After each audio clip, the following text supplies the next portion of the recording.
আসসালামু আলাইকুম প্রিয় দর্শক, আমি অনুষ্ঠানের শুরুতেই জামাত ইসলামকে ধন্যবাদ দিতে চাই।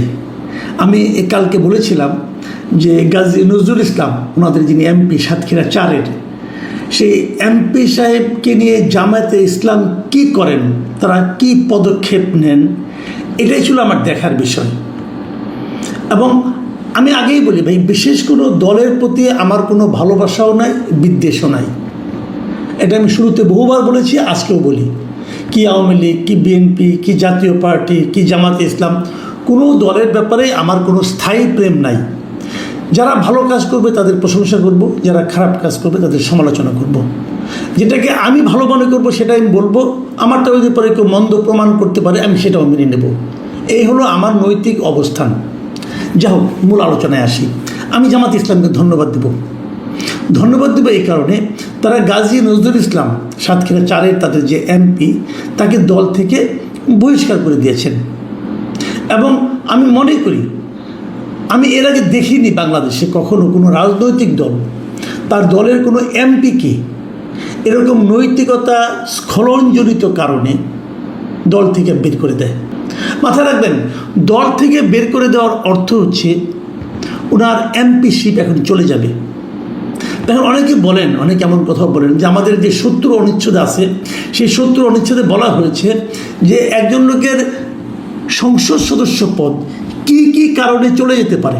সেখানে বলা আছে দুটো কারণ মাত্র বলা হয়েছে এখানে। একটা হলো যদি উনি দল থেকে পদত্যাগ করেন, যদি উনি দল ছেড়ে দেন, তাহলে তার এমপিশিপ চলে যাবে, সে আর এমপি থাকবেন না।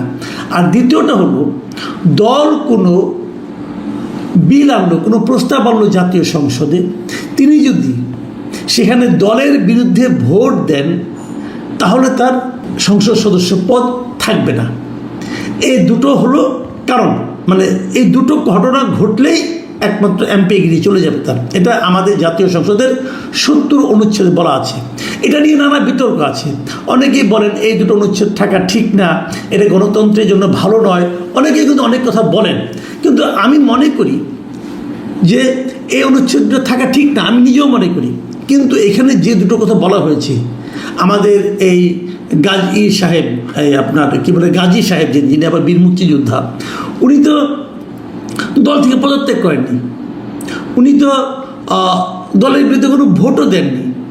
তাহলে ওনার এমপিত্ব কেন চলে যাবে? আমি আপনাকে উদাহরণটা সব বুঝিয়ে বলছি। দেখুন, এই ধরনের ঘটনা আমাদের দেশে কিন্তু ঘটেছিল একবার। আপনাদের কতটুকু মনে আছে আমি জানি না।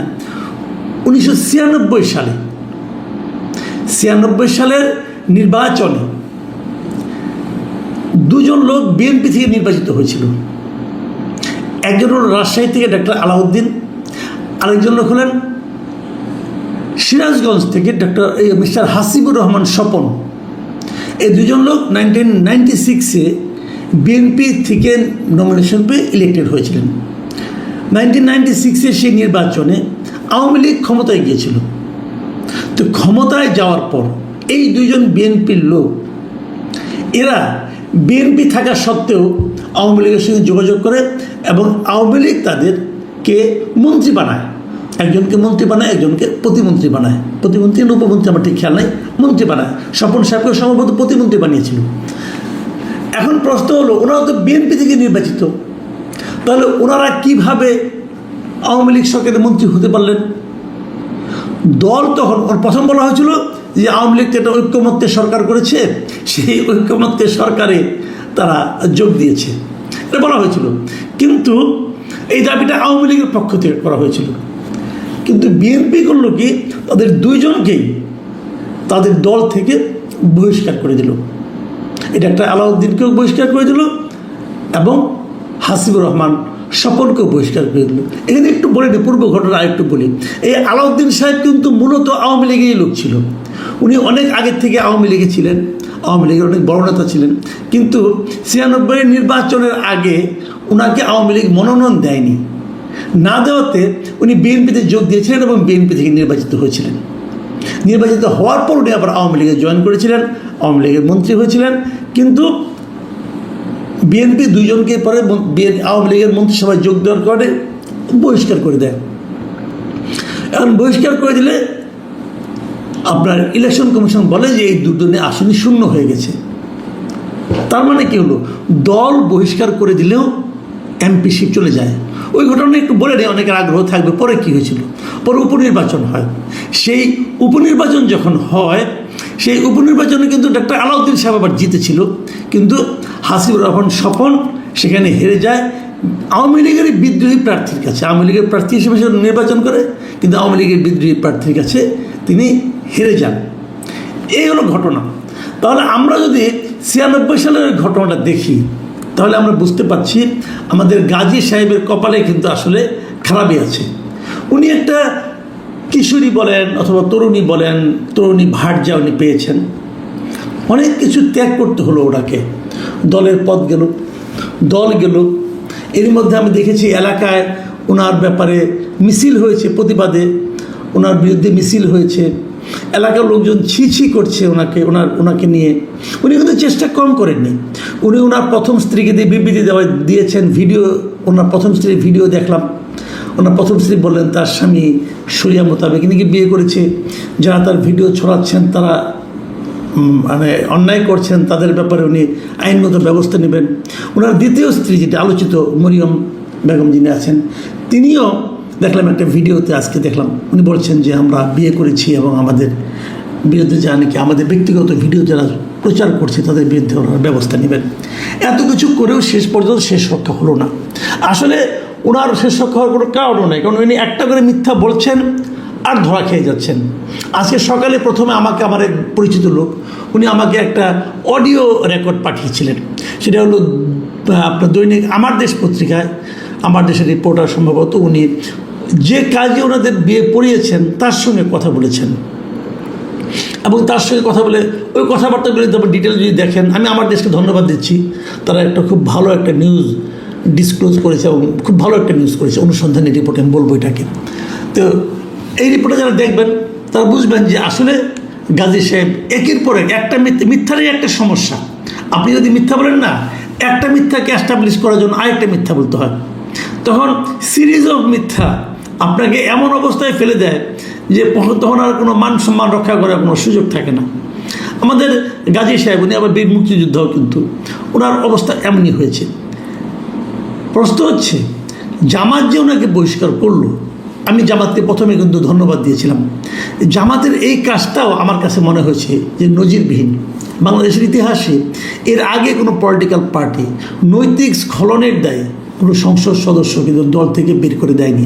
আমার স্পষ্ট মনে আছে আওয়ামী লীগ আমলে, ওটাও একটা ভিডিও আমরা দেখেছিলাম। আওয়ামী লীগ আমলে ময়মনসিংহ এলাকার, সম্ভবত গৌরীপুর এলাকার একজন এমপি ছিলেন, তার এরকম একটা অন্তরঙ্গ ভিডিও প্রকাশিত হয়েছিল এবং সেটা আরও ভয়ঙ্কর অন্তরঙ্গ ছিল। সেই ভিডিও প্রকাশিত হওয়ার পর আমি ভেবেছিলাম যে এমন একটা লুচ্চা টাইপের লোককে নিশ্চয়ই আওয়ামী লীগ নিজেদের এমপি হিসেবে অব্যাহত রাখবে না, তার কার্যক্রম নিশ্চয়ই তার বিরুদ্ধে দলীয় কোনো অ্যাকশন হবে।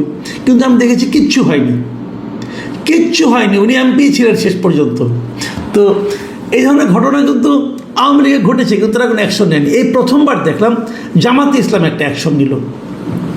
বিষয়টা কী দাঁড়ায় আমি আপনাকে আবার এটুকু বলে শেষ করি, বেশি লম্বা করবো না আজকে আলোচনাটা। বিষয়টা হলো এরকম যে রাজনৈতিক দলের কিন্তু একটা দায়িত্ব থাকে জনগণের প্রতি। তারা যখন বলে আমরা সুশাসন কায়েম করব, তারা যখন বলে আমি সৎ লোকের শাসন কায়েম করব, কেউ মুখে উচ্চারণ করে, কেউ উচ্চারণ করে না। তো তাদের তখন দায়িত্ব হয় তাদের কথার সঙ্গে কাজের মিল ঘটানো। এখন নজরুল ইসলাম সাহেব জামাত ইসলাম কিন্তু পারত তার পক্ষ নিয়ে এটাকে থাপথুপ করে ঢাকা দেওয়ার জন্য, তাতে জামাত ইসলামের একটা লম্বা ক্ষতি হতো।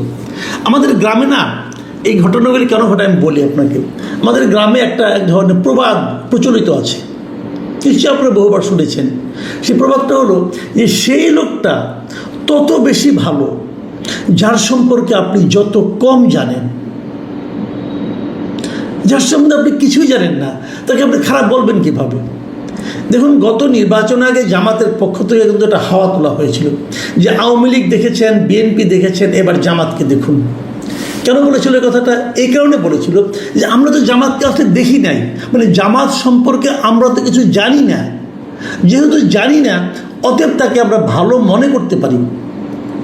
এবং জামাত মাঝে মাঝে একটা উদাহরণ দিত যে 91-এর যে নির্বাচনটা হয়েছিল, যে নির্বাচনে জামাতের সঙ্গে জোট করে বিএনপি ক্ষমতায় ছিল, সেই নির্বাচনে কিন্তু জামাতের 2জন মন্ত্রী ছিল মন্ত্রী পরিষদে। একজন কৃষিমন্ত্রী ছিলেন মিস্টার মতিউর রহমান নিজামী, আর একজন আলী আহসান মুজাহিদ, উনি ছিলেন সমাজ কল্যাণ মন্ত্রী। মানে ওই সরকারের পর যখন 111 গভর্নমেন্ট আসলো, অনেক মামলা মোকদ্দমা হলো দুর্নীতির মন্ত্রীদের বিরুদ্ধে। জামাতের এই 2জন মন্ত্রীর বিরুদ্ধে কিন্তু কোনো দুর্নীতির অভিযোগ ওঠেনি, মামলা হওয়া দূরের কথা। জামাত কিন্তু এটাকে একটা ইতিবাচক উদাহরণ হিসেবে উপস্থাপন করে যে তারা সৎ লোক। ওই যে বললাম, কম জানলে ভালো লোক হয়ে যায়। এবার যেটা হয়েছে, ওইবার তো মাত্র 2জন ছিল এবং 2জন দলের শীর্ষ পর্যায়ের নেতা ছিল। এবার তো 77 জন, অনেক বেশি। কিন্তু তার সঙ্গে আরও কিছু যোগ হলো নারী টারি নিয়ে। এখন এত লোকের উপর তো তারা সেই গ্যারান্টিটা দিতে পারে কি না। দেখেন, এর মধ্যে কিন্তু আমরা দেখেছি বেশ কয়েকটা ঘটনা দেখেছি আমরা। লোক তো বেশি হয়ে গেছে, সবার উপর নিয়ন্ত্রণ থাকে না, সবাইকে সেভাবে নির্বাচনও করা যায় না। তো এখন আমরা আস্তে আস্তে জামাত সম্পর্কে জানতে শুরু করেছি। যখন জানতে গেছি, তখন আমাদের এই গাজী নজরুল ইসলামের মতো লোকরা বেরিয়ে এসেছে। কিছু লুচ্চা বেরিয়েছে, কিছু মূর্খ বেরিয়েছে। যেমন কুষ্টিয়ার একজন এমপি, বিখ্যাত এমপি, জায়গায় আমি নাম টাম না বলি, উনি বাজেট বলছেন, বাজেট 6000 কোটি টাকা হলে ভালো হতো। তো এই ধরনের মূর্খতা কিন্তু দেখেছি। আরেক এমপি